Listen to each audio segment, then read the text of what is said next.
নতুন প্রজন্মের বাংলাদেশ, যে বাংলাদেশের জন্য হাদিকে মারা যেতে হয়েছে,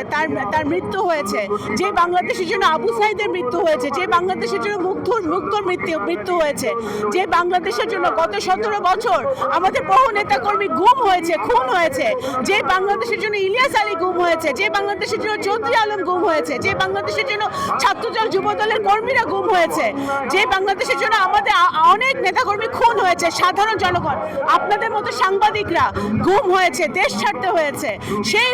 এমন একটি বাংলাদেশ আমরা আশা করছি যে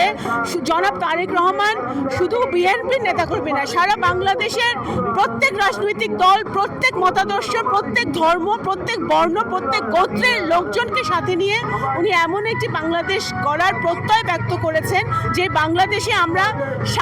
শান্তিভাবে আমরা নিঃশ্বাস নিতে পারবো, কথা বলতে পারবো স্বাধীনভাবে, গণতন্ত্র প্রতিষ্ঠিত হবে, ভোটাধিকার প্রতিষ্ঠিত হবে,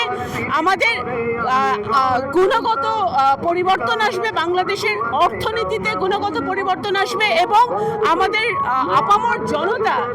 সত্যিকারের অর্থে একটি উন্নয়নের বাংলাদেশ, একটি নতুন বাংলাদেশ, একটি